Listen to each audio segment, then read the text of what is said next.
más que un encargo fue una sugerencia de mi editora. Ella me dijo que, bueno, Federico García Lorca ya aparecía en mi libro anterior, en Cosas Nuestras, entonces mi editora me dijo que sí, que bueno, que a ella le gustaría hacer un libro sobre Federico García Lorca en Lumen, un libro ilustrado, y que creía que yo era la persona. Entonces, al principio me dio bastante miedete, pero luego ya, pues al final decidí hacerlo porque era como, me parecía un libro muy bonito, ¿no? Sí, bueno, al principio la verdad es que me preocupaba bastante el hecho de que de Federico García Lorca al final lo que más se conoce, bueno, o lo que se conoce siempre es cómo murió. Entonces yo, bueno, pues no quería que el lector, cuando se pusiese a leer sobre el libro, estuviese todo el tiempo esperando a que pasara el momento dramático de su muerte que todos sabemos. Entonces al final decidí hacerlo, poner al principio lo que todos sabemos, que era su muerte, y luego ya contar quién era Federico García Lorca. Le añadí una luna porque, bueno, me enteré, se han hecho estudios en los que se sabe que aquella noche no había luna, y la luna es un elemento fundamental en la obra de Federico García Lorca. Me parecía bonito que estuviese acompañándolo esa noche. Sí, bueno, es que al final yo creo que en Federico García Lorca eso, su obra y su persona están totalmente ligadas, ¿no? Los personajes que él conoció en su niñez, todas esas personas que lo rodeaban, luego fueron utilizadas como inspiración para ser personajes en su obra dramática, su obra de teatro o incluso en sus poemas. Entonces, bueno, yo creo que es que era una parte indisoluble, ¿no?, de la vida de Federico. Esa cita que tú me has dicho forma parte de una carta que le escribió a su padre cuando sus padres le presionaban para que se sacara la carrera universitaria, y él insistía en que quería ser escritor porque, bueno, le contaba eso, que él había nacido poeta y artista como el que nace guapo, como el que nace cojo, ¿no? Yo creo que él sabía perfectamente que no podía distanciarse de eso. Sí, bueno, Federico García Lorca era una persona que se sentía muy cercano a las clases más humildes, ¿no?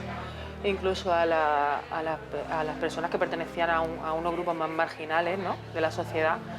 Pero él evidentemente era de una familia privilegiada y una familia en la que se cultivaba mucho la cultura, ¿no?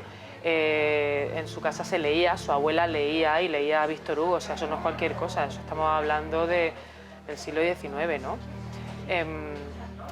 Entonces, claro, él tenía la suerte de pertenecer a una familia muy privilegiada, con una cultura bastante potente, pero siempre estuvo muy cerca de los menos privilegiados, de los más humildes.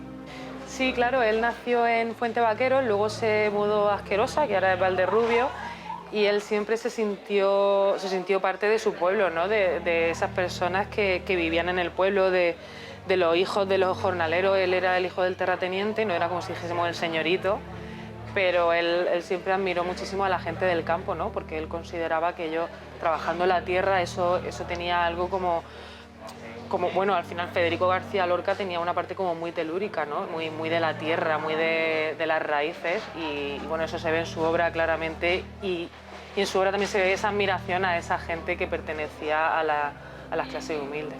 Hombre, no sé si tiene que ver esto de que a él, bueno, esto por lo que el libro se llama Federico y no se llama Lorca, por ejemplo, es en una carta que le escribió a un amigo suyo en el año 23, que era cuando él no era el Federico García Lorca tan conocido dramaturgo que fue luego, pero sí que empezaba a tener cierto prestigio como poeta. Y él le comentaba a su amigo que le parecía muy raro cuando lo llamaban Lorca, ¿no?, porque él era Federico, y yo creo que, claro, era la manera en la que le llamaban sus familiares, sus amigos. Entonces ya ahí decidí que el libro tenía que ser Federico, ¿no? Sí, bueno, yo creo que Federico García Lorca siempre fue alguien como que era muy creativo, ¿no? Entonces también era muy disfrutón, le gustaba mucho crear juegos, inventarlos. El juego este que hacía con sus hermanos, con la criada, con la colorina, de que, bueno, hacían una especie de teatrillo, ¿no?, y tenían que descubrir qué personajes eran, ¿no? Siempre hizo eso. Luego su hermana Isabel también contaba que de pequeño le daba misas, ¿no? Él como si fuera el cura y montaba todo el altar y ahí él se ponía a dar misa. Era muy teatrero, y esa parte del Federico niño que que llama la atención alrededor de todo el mundo y empieza a organizar a toda la gente. Al final luego se vio en el Lorca adulto que hacía obras de teatro, ¿no? Y dirigía sus propias obras, o incluso en La Barraca dirigía las obras de otros dramaturgos del Siglo de Oro. Sí, bueno, la verdad es que yo me hice una paleta de color para el libro y lo estructuré por dependiendo de en qué momento vital estaba Federico en su vida. Sí que para mí Federico García Lorca era amarillo, por lo brillante, por lo llamativo del color, ¿no? Y bueno, su niñez es amarilla y predomina el amarillo en esa parte y el rosa, ¿no? Y luego sí que es verdad que en la parte de la residencia de estudiantes, también del romancero gitano, de esa parte como más vanguardista, donde también descubre el amor, ¿no? En esa parte hay más rojos, más azules, como hay unos colores mucho más vivos. Luego la paleta se va apagando conforme va subiendo el fascismo y conforme se va acercando su muerte. En realidad el libro está compuesto hay algunos textos que son textos propios de Federico García Lorca, hay extractos de sus poemas, hay extractos de sus obras de teatro y también hay partes de su conferencia de sus conferencias y de la correspondencia que mantenía con sus familiares o con sus amigos. Yo he hecho especial hincapié en el teatro, yo creo que es simplemente porque a mí me gusta mucho esa parte de Federico García Lorca y bueno, el libro está estructurado como si fuese una obra de teatro y entonces directamente cuando se habla del teatro de García Lorca hay algunas escenas y la doble página es como si fuera el escenario, ¿no? Y ahí ya se mueven los personajes. Bueno, sí, básicamente así es como lo he explicado. Bueno, es que el momento en el que vivió Federico García Lorca era fundamental a la hora de contar su vida, contar el contexto histórico en el que él vivió, porque era un momento de auge cultural y de un cambio, se estaba fraguando un cambio de una España que estaba muy anticuada, una España muy analfabeta, donde había una dictadura, ¿no? La dictadura de Primo de Rivera. Entonces ahí hubo como también un despertar yo creo, de una generación sí que es verdad que eran personas muy privilegiadas, ¿no? Como eran Buñuel, Dalí, toda la generación del 27, se podían dedicar a estudiar, ¿no? Pero ellos sí que buscaban un cambio, ¿no? Había un cierto deseo vanguardista de avanzar, de cortar con todo lo antiguo. Fue un momento muy especial. Luego se vio truncado por la subida del fascismo y por la llegada de la Guerra Civil Española, ¿no? Del golpe de Estado. Pero claro, ahora, aún a día de hoy son figuras fundamentales en nuestra historia y en nuestra cultura. Sí, bueno, Federico García Lorca se fue a Nueva York. Bueno, la razón por la que marchó a Nueva York fue porque entró en un momento de crisis, como un poco una crisis existencial, ¿no? Estaba muy triste, le estaba yendo muy bien con el romancero gitano, pero él personalmente se encontraba muy mal porque, bueno, uno de sus amantes, que era su amante, ¿no? Su pareja entonces, Emilio Ladrén, le dijo que se iba a casar con una mujer y luego además hubo un capítulo con Dalí y Buñuel en la que él se sintió traicionado por ellos, ¿no? Cuando ellos empezaron a crear el guión de Un perro andaluz, que precisamente en la residencia de estudiantes se le llamaba perro andaluz a los andaluces que había en la residencia, ¿no? Entonces él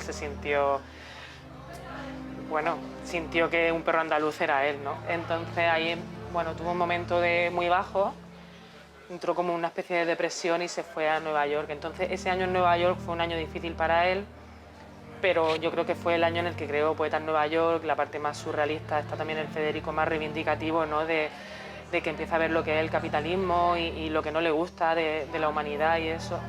Y luego ya se fue a Cuba y allí en Cuba yo creo que ahí está la parte más, claro, de estar en Nueva York como la gran ciudad en la que a lo mejor él no se encontraba realmente, irse a Cuba. Yo creo que fue como de repente se le abrió otra vez una nueva oportunidad y ahí se ve al Federico como más alegre, ¿no? Que él decía siempre que si alguna vez se perdía que lo buscaran en Granada o en Cuba. Sí, bueno, cuando volvió precisamente de Nueva York y de Cuba, allí había empezado a escribir ya había escrito alguna obra de teatro, pero ahí empieza como el momento en el que ya se consagra, ¿no? Como dramaturgo. Crean entre él y Ugarte, son los directores de La Barraca, que era el teatro universitario que iba girando por toda España bueno, pues los pueblecitos de España para llevar las obras del siglo de oro español, ¿no? A los rincones más humildes. Y él también ya empieza, bueno, él ya está escribiendo su obra, pues, su obra Bodas de Sangre, Yerma. Ya está como el Federico García Lorca, que además está más cercano a la España rural y que quiere dar voz a toda esa gente que además él estaba viendo, llevando a la barraca por todos los pueblos. Bueno, yo quería centrarme sobre todo en la parte más humana, ¿no?, de Federico García Lorca. Sobre todo porque creo que su vida al final, eso, lo que he dicho al principio, su vida está totalmente ligada a su obra. Y yo quería un poco, a mí lo que más me llamó la atención fue conocer como la parte más personal, ¿no? Porque al final te hace un Lorca más humano, ¿no? El saber cómo era él, cómo se relacionaba con los demás y lo que sentían los demás cuando estaba él presente, ¿no? A mí me gustaría que el lector se quedara con eso, con conocer un poco más sobre la atmósfera que Federico García Lorca creaba alrededor. No sé, a mí me abruma pensar en hasta dónde hubiera podido llegar, ¿no? Porque él fue asesinado con 38 años y es que ya, o sea, hubo una evolución brutal en toda su obra, ¿no?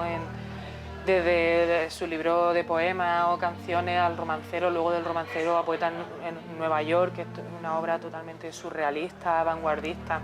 Su teatro también más vanguardista como El Público, Así pasan 5 años, que eran obras que no se podían representar en aquel momento porque no había medios, ¿no? Era como muy avanzado. Entonces, no sé, soy incapaz de imaginar hasta dónde hubiera llegado. Es que era un autor totalmente creativo y que va por delante, ¿no? Entonces, no sé, pues no hemos perdido muchísimo, creo.